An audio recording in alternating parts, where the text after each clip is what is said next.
I am having a great time with this little system. It's the Pandora. It's Pandora's box, and opening it, well, it doesn't unleash any crazy floods and stuff, but yeah, me and Bill Agudas over at Armchair Arcade, we've been discussing this little console for a while now. It has been in production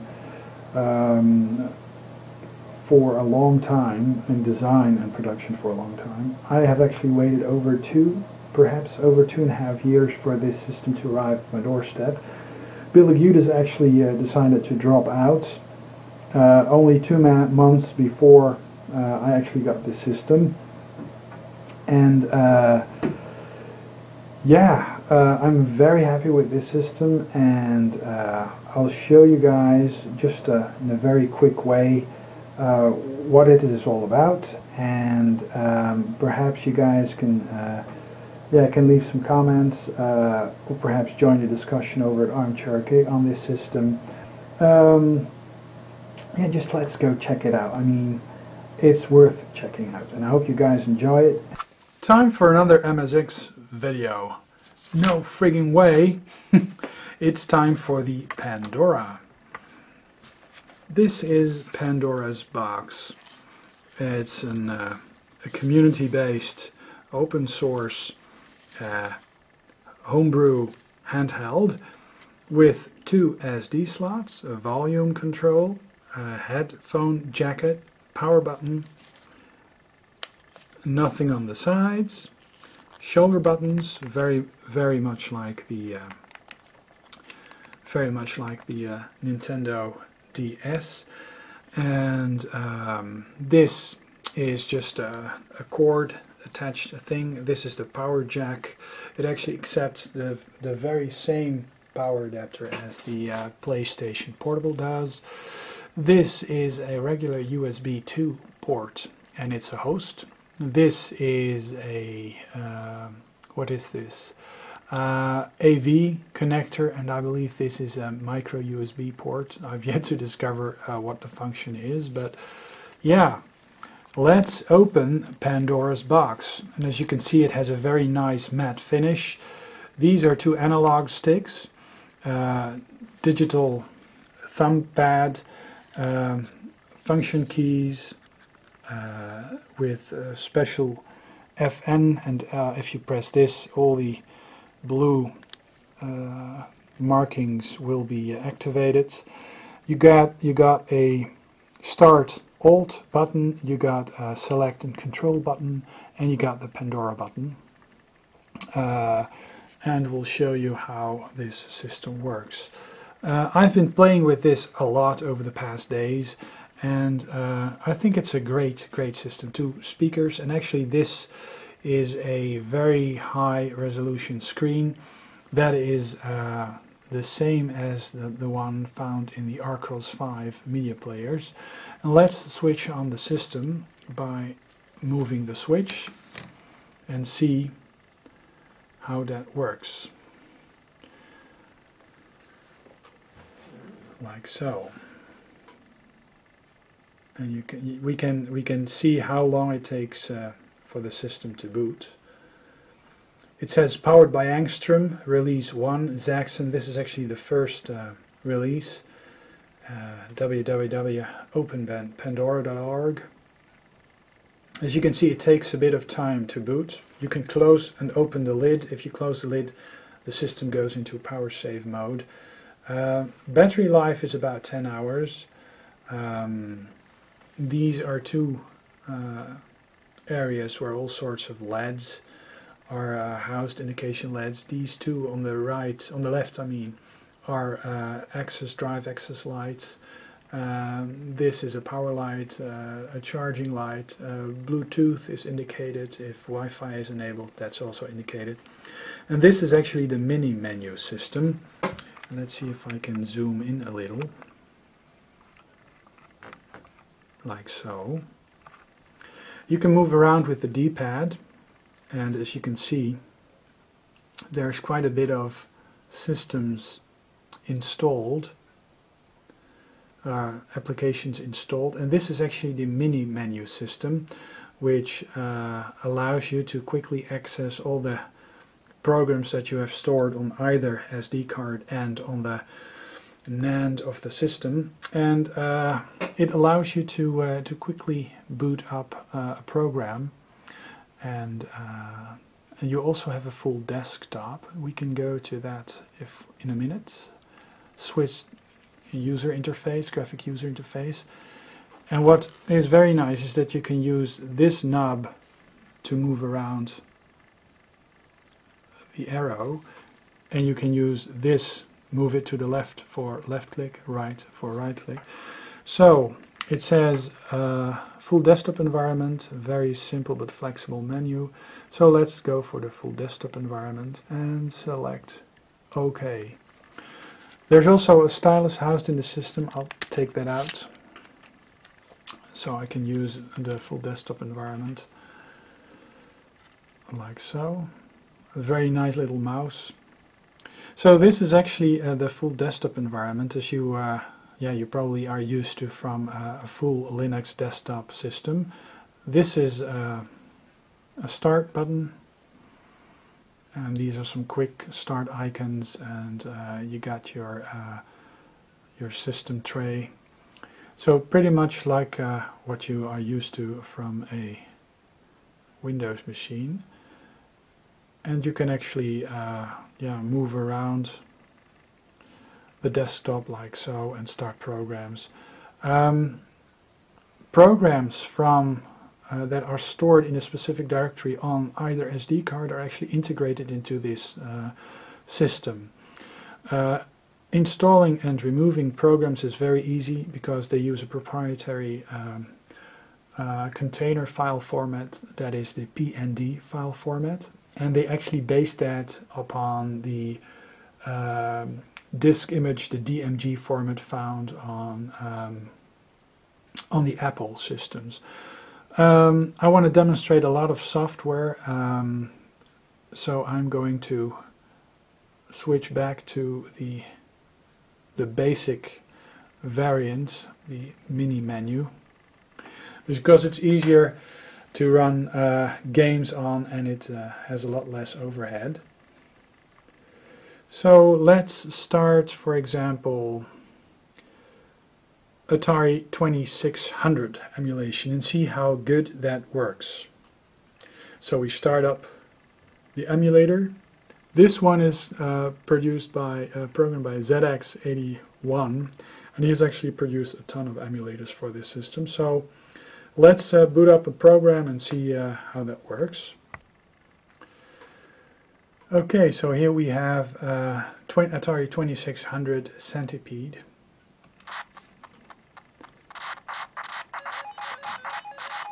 And it's running very good. The system has very little ghosting, so the refresh rate on the LCD is pretty good. I'm not sure if the camera is able to pick it up correctly, but yeah, as you can see, this really works like a charm. So if you want to go back to the mini menu, you just press the Pandora key, and the system just quickly boots the Pandora mini menu. So let's move back into the system menu like so, and let's boot the Atari 7800 because we want to see some emulators, don't we? Okay, so this is actually Centipede on the Atari 7800.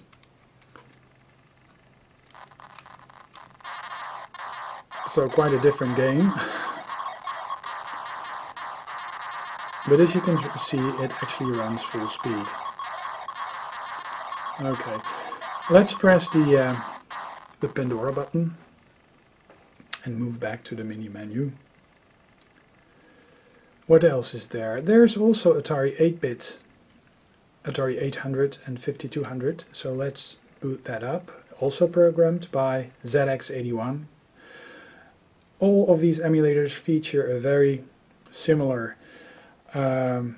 very similar menu system, so it's fairly easy to load some games. So let's load a game. Okay, so I've just selected what else? A game of Centipede, and see how that works. So this is an 8-bit Atari disc, actually. Oh, Choplifter. So Choplifter is loaded. And yeah, well, you just have to, for some emulators you still have to configure the keys, but everything maps to the buttons. But let's, and to the control button. So let's see some other stuff. Battle Duels, that's a very nice homebrew game. Let's set it to 600 megahertz because it plays the best at 600. A lot of the programs run actually at 500 megahertz and standard, and some do overclock. Let's start a new game. Battle Duels, start battle, yes, replace orbs. So this is actually a game that is very similar to Battle Duels. Has great music and has great gameplay. It's a puzzle game with RPG elements, and I must congratulate Skizix on this great game. This also is available on the GP2X and the Wiz, which is actually quite interesting talking about those, because you have the application called Singe. And Singe actually is a layer that allows you to run GP2X and Wiz software. On the SD card there is a directory, two directories actually, let me see, the 8 gigabyte. I've made a directory called GP2X and a directory called Wiz, and in both I've actually included some games. So let's run, for example, Frodo. So this is actually the Commodore 64 emulator running on the GP2X. So let me see. Whoops. This GP2X AnyMatch. So this is a GP2X game running on the by Rookage, running on the Pandora. So this game actually runs on the Wiz and on the GP2X and also on the Pandora. This is actually quite an addictive game. I've yet to find out if the touch screen is actually supported. I don't think so. No. But perhaps another version in the future will. Or perhaps running the Wiz version will. This is the GP2X version. But yeah. Okay, here we are again. Let me show you some other stuff. ColecoVision. The Coleco is also emulated. Let's start a program. Okay, so here we have, of course, the game of Centipede. And it's one for easy play. And let's play. So here we have the ColecoVision running on the Pandora. And I must say the ColecoVision version of Centipede really is a tough game. But let's press the Pandora key and move back to the list of applications that is installed on here. There's an Amstrad Cpc Emulator, which also runs Caprice. Let me see if I can load a snapshot. So this is the Amstrad Cpc computer running on the Pandora. Let's move back to the Pandora. Most of these systems run at full speed, or yeah, they should, because this system is really fast. This is actually a utility to allow you to set the clock speed. This is a descent port. Oh, this is very nice. This is DOSBox. What do you think about DOSBox running pretty much full speed on the Pandora, full screen? let's start Norton Commander, because I've installed that on this system. Let me see, what is a game? Oh, Elite. Let's start Elite. Let's see if that runs. I've yet to discover if Elite runs. Oh yeah, look. So this is Elite on the PC software running on the Pandora. So let's see if there's some other stuff. Start. Let's start Norton Commander, because that's very easy to load stuff. Gods, for example. Gods is a program that I think Gods come. Gods is a program that has VGA output. It's a program by Renegade, and it's using the Sound Blaster emulator. A Bitmap Brother games game. Well, any Bitmap Brother game is actually quite worth playing. And as you can see, this really is running full speed. And the cool thing about it is actually that the cursor keys on DOSBox are mapped on this, and often the spacebar is an action key. So without any configuration, a lot of the games work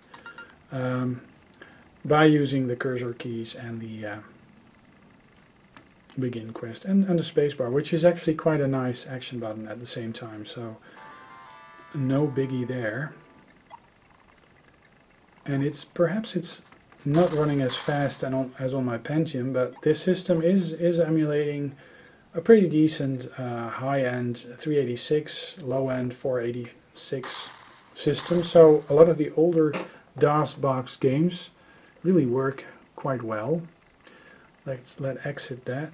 So yeah, DOSBox emulation. A lot of handhelds don't cope well with DOS, and this system really does cope well with DOS. There's actually a version out there that is able to have Windows running quite decently, actually at quite a decent speed. So the Master System is also running at full speed. One of my favorite compile shooters, Alest, and this is running on the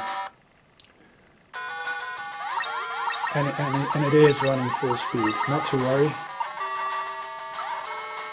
And the screen actually looks much crisper, much crisper in reality than it's in this video. But yeah, it's just, I mean, it's crystal clear. I mean, you can actually compare it to the iPhone 4 when it comes to dot pitch. Let me see, DOSBox, Fennec, oh, Fuse. Yeah, Fuse is a Spectrum emulator, a ZX Spectrum emulator that that emulates a lot of things. This is actually more of a let me see. Oh, the Kempston interface is supported. This is actually more of a desktop style emulator, but this is one of my favorite Spectrum shooter puzzle games, and it's running full speed, no doubt about it. So let's move on to greener pastures. Well, what can be greener than the Spectrum? Only the Pandora, I say. Let me see. Gianna's Return, that's Gianna's sister's game. Singe, I told you. Neo Geo is pretty much emulated. I have not configured it yet, but I have MAME configured. GNU Boy, which is a Game Boy emulator. Yeah, scale to full screen. Yeah, that's something I very much enjoy. So Battletoads. This emulator is also out on the Wiz and the GP2X, and it's not full speed on neither systems, unless you overclock a bit. And well, I'm not so keen on overclocking, but it's doing a decent job. You also have Virtual Game Boy Advance, which also emulates the Game Boy, and that's actually running a bit faster, smoother. So let's see if I can quit. So you can use your fingers on the touch screen as well. Let me see if there's anything else. Okay, yeah, I'm back again. Yeah, I'm just doing a lot of multiple small clips of emulators and stuff that I want to run. This is something that's a bit annoying. You have to navigate the menu structure to go to the game directory. And let's load a game. Captain America and the Avengers.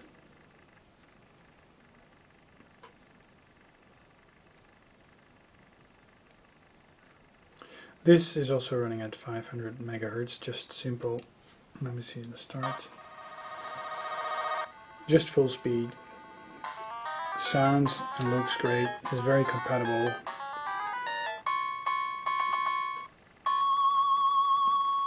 It's just lovely to hear this NES sound come out of the Pandora.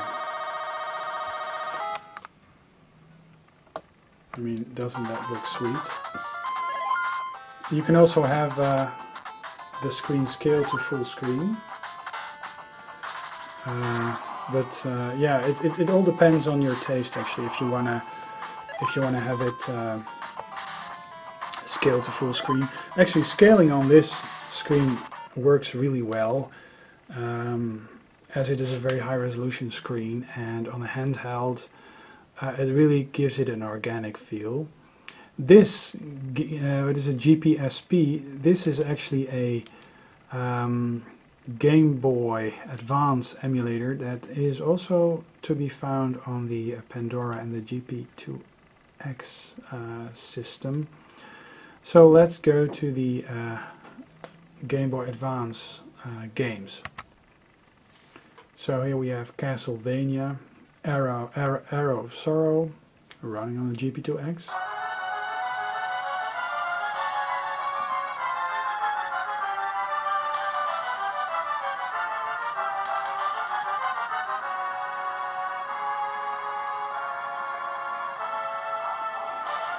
Now I must say that I own all the games that I show here for real. So yeah, I'm of course using dumped game files, but I'm actually the owner of all of, at least I own all the games that I show here. So Castlevania. Okay, let's move on to some other emulators. And as you can see, swapping around these, oh handy, yeah, I don't think I've configured, no, I don't think I've configured Lynx ROMs yet, but yeah, the Lynx is also quite nicely emulated, but alas, I'm not able to show you yet. And there's more of these devices coming out, and I just want to congratulate the whole team for creating such a great device. And yeah, they really went the extra mile to get us a great system, and they got a lot of slack for it. People being, you know, being nasty. And it's very hard to put together such a system,